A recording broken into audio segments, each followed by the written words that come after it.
Hello, welcome back to my channel. My name's Carly Stevens. I'm a teacher and author, and this is English Nerd. So we're getting close to the end of Dante's Inferno today. I'm going to talk about Cantos 28, 29, and 30, which brings us to the end of Circle 8. Circle 8, Malabulge, is just this behemoth. It has 10 sections. We're going to talk about the final two today, Bolgia 9 and Bolgia 10. I'll confess that especially the 10th Bolgia is not one that I spend a lot of time on in class when I teach this, so I will possibly skip over details or things that you're hoping I'll talk about. I mean, I'll go over things, but if there's something very specific that you want to know, there are lots of great resources out there. I would definitely recommend Hollander's translation of the Inferno for some further information. So, just starting right off, Canto 28 is again about Bolgia 9. The people in Bolgia 9 are, as my translator says, the sowers of discord. It's another example of a translation that I'm not a huge fan of. A lot of students nowadays know about the platform discord, but they don't necessarily know how to use it in a vocabulary style context. So a sower of discord is somebody who intentionally separates people who should not be separated. So it's so discord is this kind of disagreement, but it's stronger than that, between two groups. So you're going to see that there are organizations that should not be with a wedge forced in between them. That's what the sowers of discord basically do. They drive this wedge. There are family members, you get the idea. So it's these natural bonds that ought to be strong and solidified, and these are people that create this distance and this animosity between two groups that rightly should be united. So that is Bolgia 9. Dante considers this to be a type of fraud, just like everything else in all of Circle 8. So the punishment is particularly gruesome in this section, but the contrapasso is clear to see the way that the punishment matches the crime. So I'm going to read. This is Canto 28, line, I'm going to pick it up, line 17. So this is at the end of a very long sentence, and Dante is saying, if somebody could gather all of the people from all these horribly bloody battles, and then he says, if all of these were gathered, and one showed his limbs run through, another lopped off, that could not equal the mutilations of the 9th Pit's crew. So these are people who are literally, not figuratively, but literally torn or forced apart. There's a schism that's happened in their bodies. We get another description here. This is line 37. Behind us, says one of the people, we'll get to him in a second. Behind us, warden of our mangled horde, the devil who butchers us and sends us marching, waits to renew our wounds with his long sword when we have made a circuit of the pit.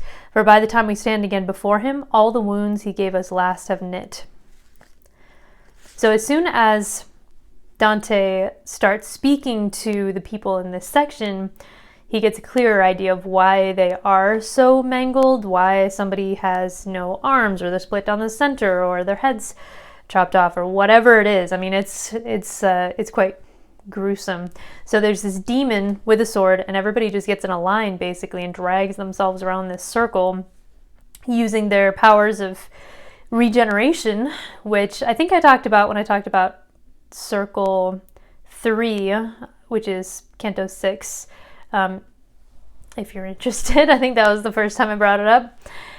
So here it's not a blessing, it's a curse, because they can just be harmed again and again, and they make their way around the circle. So the contrapasso of this, the way that it matches the crime, is that as they tore others apart, so are they torn. In fact, somebody somebody says that. Oh yes, it was the line right before what I read.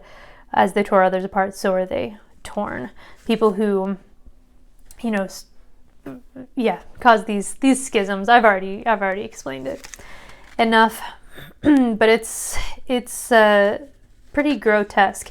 In this section, Dante highlights not one, as he often does, but multiple people who separated different types of groups, and so you can see how the way that they are sliced mirrors the type of relationship that they drove a wedge through. So the person who he meets first, who is describing the process there, and this is a pretty dreadful section, is the prophet Muhammad, the great prophet of Islam. And it's I'm not going to read it. It's very grotesque what's happening to him. But at first it seems confusing. Why would he be in this section at all? Even if you're thinking from the perspective of Dante in a very Catholic Italy. So there was a kind of misunderstanding of Islam. Of course, there were lots of misunderstandings of Islam around this period, 1300. But specifically what Dante is addressing is the idea that Islam is not a separate religion, but instead was this intentional offshoot, this sort of heretical offshoot of Christianity. That was the way that he perceived it. So I still am slightly unclear about why he wouldn't belong, again, in Dante's mind, in Circle 6. But here there's this sense of intentional, breaking apart this united church into this separate thing, and they ought to be united. So that's what Dante's working with. It's one of the most controversial passages. It's one of those where you can see why not every high school talks about it. But as I'm filming this, people are highlighting banned books and giving people access to banned books, and so I think it's a decent time to mention that even when you're reading something like this that you might disagree with strongly or might come across as offensive, the ability to still see different perspectives, even if it's to challenge them, means healthy things for the society. Yes, we might not agree with everything that's going on, but if everything that we consumed, all the shows and all the books and all the news and everything completely aligned with everything that we thought and believed, that's a bit more of a red flag, because then you're never being challenged and never growing, because all of us have some things right and some things wrong, and being challenged sometimes is a healthy thing. But anyway, yeah, it's a rough one. So Dante does talk to somebody else from Italy here, which is no surprise. He always finds those Italians. But I wanted to highlight the person that he talks to, or I guess who talks to him at the end of Canto 28. And so he's about to move on past this section, which is just so dreadful to behold. And there's this beautifully haunting ending to this canto. It's one of the greatest dramatic moments, I think. So this is line 118. The speaker here is Bertrand de Born. He's going to introduce himself, but Bertrand de Born, he was somebody who separated a king and his son. He kind of estranged them. I don't know the whole story. Again, these are not the cantos that I tend to spend the most time on, but he separated a father and a son, this relationship that ought to be this really healthy and beautiful thing, but this man intentionally drove a wedge between the two of them. So line 118, it begins this way. I saw it there. I seemed to see it still. a body without a head that moved along like all the others in that spew and spill. It held the severed head by its own hair, swinging it like a lantern in its hand. And the head looked at us and wept in its despair. It made itself a lamp of its own head, and they were 2 in 1 and 1 in 2. How this can be, he knows who so commanded. And when it stood directly under us, because they're going over that kind of rock bridge above the Bolgia, which is a ditch, right? As it stood directly under us, it raised the head at arm's length toward our bridge, the better to be heard, and swaying thus it cried, O living soul in this abyss, see what a sentence has been passed upon me, and search all hell for one to equal this. When you return to the world, remember me. There, that is, again, I've mentioned this a few times, but the souls, most of them, really want to be remembered. It's one of the only things that motivates them to speak to Dante at all. It's one of the only things they really want here in the Inferno.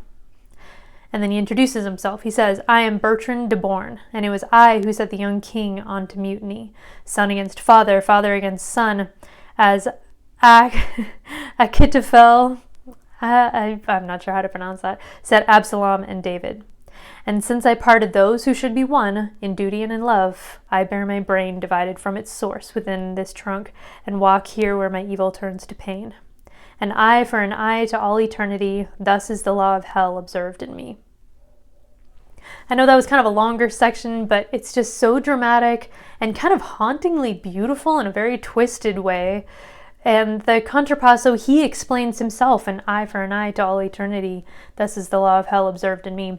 If you look at the Italian there at the end of Canto 28, you'll actually see the word contrapasso, which here is being translated as an eye for an eye, which is, it's a decent translation, you get the idea. But if you've been wondering where I got that term, it is in the Italian, it's in the original poem, and here it's almost as though Dante's saying, in case you didn't get it before, there you go. This is exactly what it's like. Okay, so moving along to Canto 29 and 30.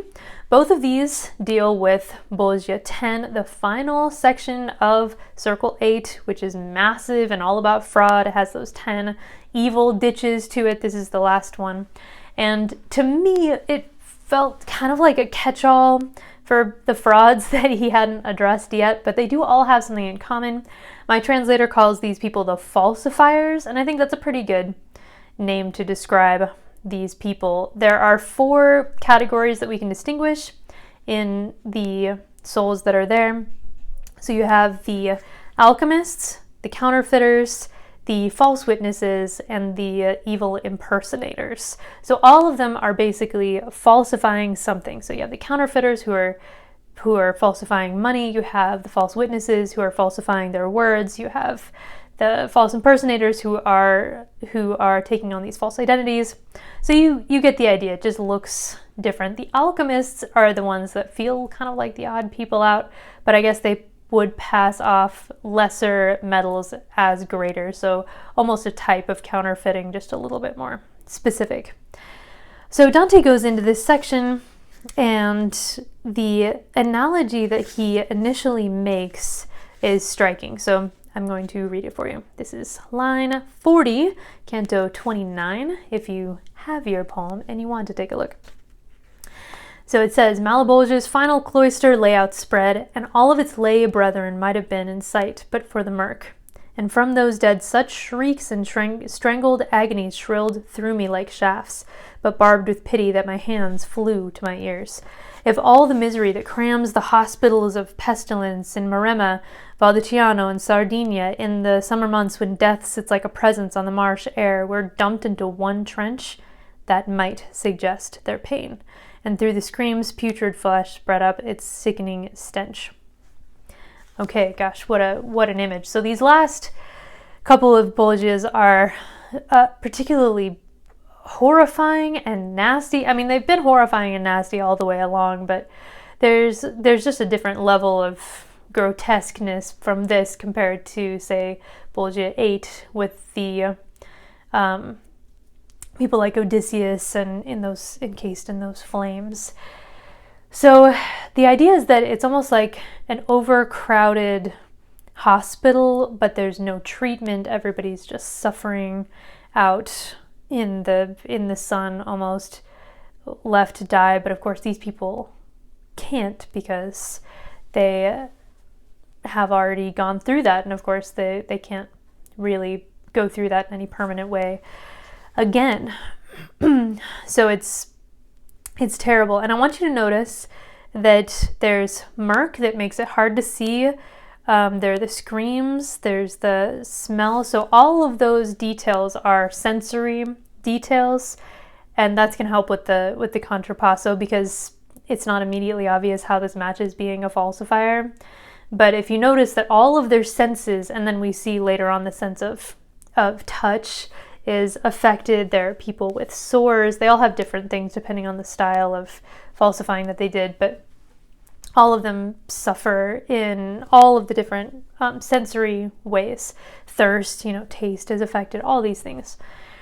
So even though you could go one by one and say, okay, counterfeiters this and false witnesses this, what I generally teach is just the overarching contrapasso nature of it all, is that if you're a falsifier, you're presenting something as true, which is not. You're abusing the sense of sight with something that is false. You're abusing the ears with words that are false. You're assaulting the senses in some insidious way. And so here they are also having their senses afflicted by all of these horrible different means. So their ears, their eyes, their sense of touch, all these things are affected and distorted from what they ought to be, or what the reality is. If you can't see, it doesn't mean that there's not stuff there. It's just that your senses are messed up almost in a way. So that is the gist of the punishment for the falsifiers. Dante observes an alchemist first. I really don't tend to talk about that at all.